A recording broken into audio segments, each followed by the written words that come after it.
Hi everyone, I'm the creator of the 400 video strong Granny Shorts series and the 600 video strong Dementia Unit series. My name's Pieta Valentine, I live in Christchurch, New Zealand, and I'm a former physiotherapist and diversional therapist.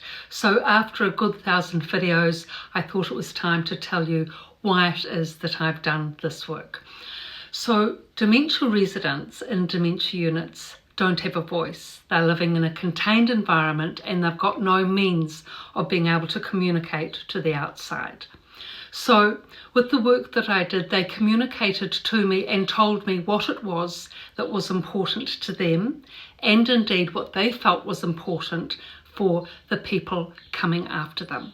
So as a result of this work and them endowing me with this important, valuable information, I've written 2 books on their story. Firstly, The Resident's Voice from a Dementia Unit, and secondly, The Resident's Rise from a Dementia Unit.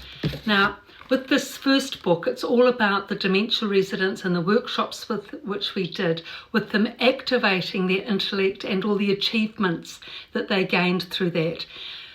Because of those achievements, they were able to communicate with me, and what they've communicated I put in this book and also in The Resident's Rise, both books, and in part with the videos that I've done.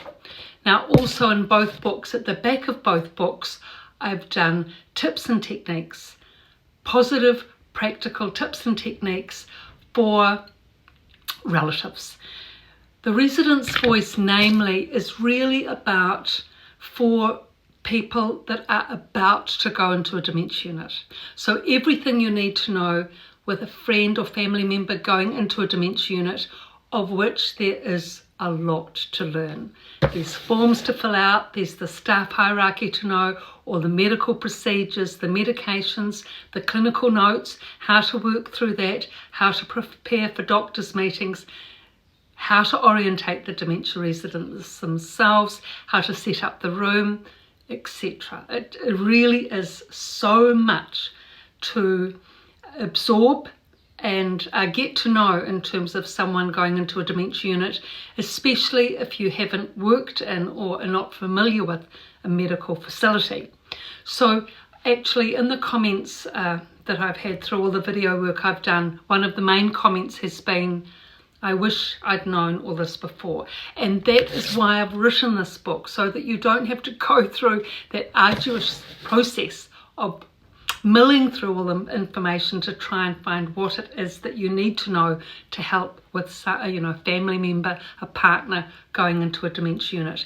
Now, with the second book, The Resident's Rise, this is a bit more upbeat, a bit more upbeat in part, in the sense that it goes through all the challenges and achievements that the dementia residents have once they can and do activate their intellect, once they grasp that concentration and that ability to be able to focus and communicate and be part of a community and part of the activities and workshops, then they can go from strength to strength.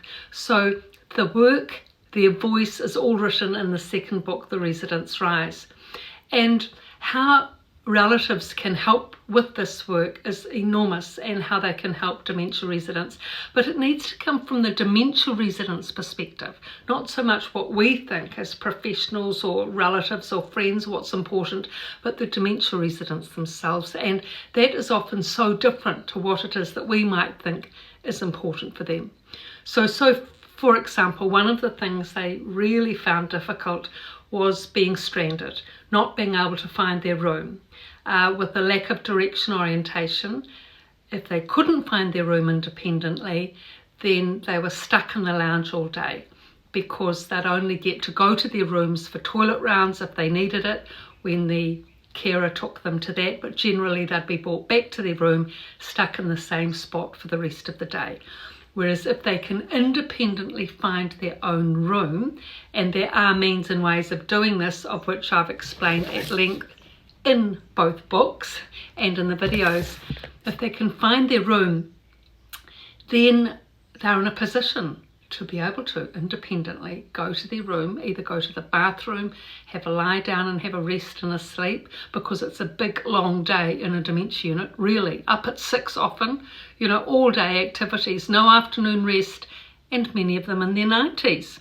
So anyway, if they want a break, they can go to their room, or if they just want to relax and unwind from all the pressures and stresses and disturbances, of which there are many in a dementia unit, they can do that.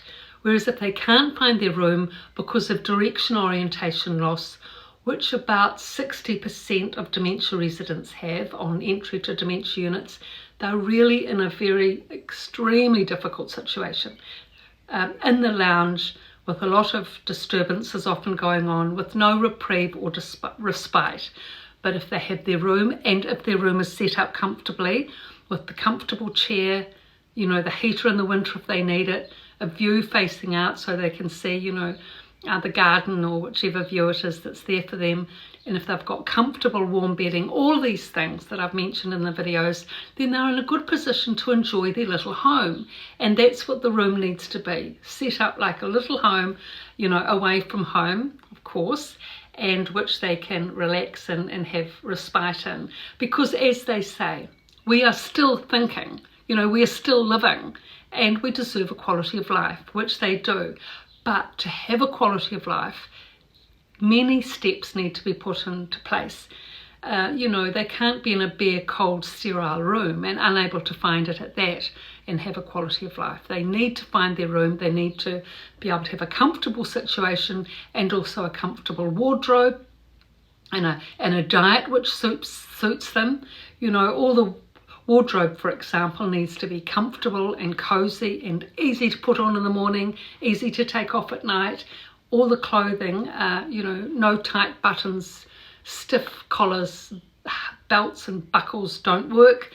It's important to have clothing that's got stretch in it and that's easy to put on. Same thing with shoes. They need to be comfortable, which the resident can hopefully put on independently, rather than, some shoes are a lot more difficult to put on than others. So all of these things need to be worked through. But really, at the end of the day, the main important point is look, observe and listen. Because the dementia resident, now your relative, will tell you a lot. They really will, especially when they're going through having a good day, so to speak. They'll often say to you, oh, well, I'd like to go for a walk, or I'd like something different to eat, or whatever it is. They will be communicating with you.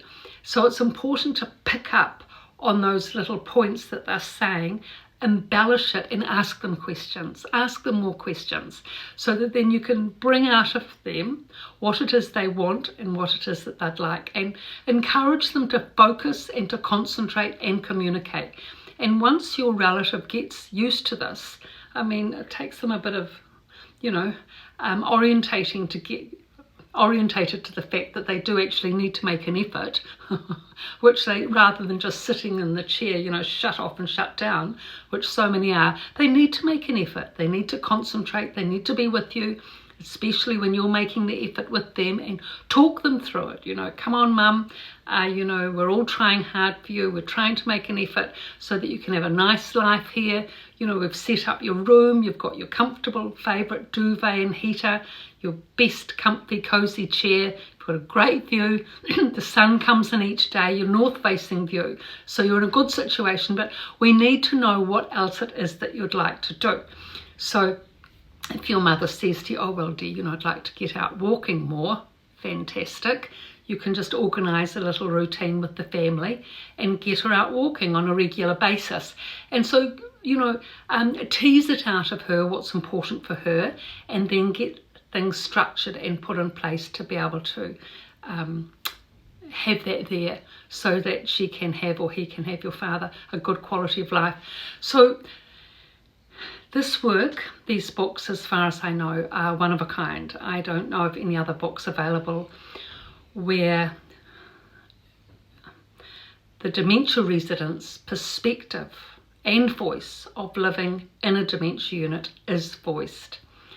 This work is very important, very valuable. It's essential.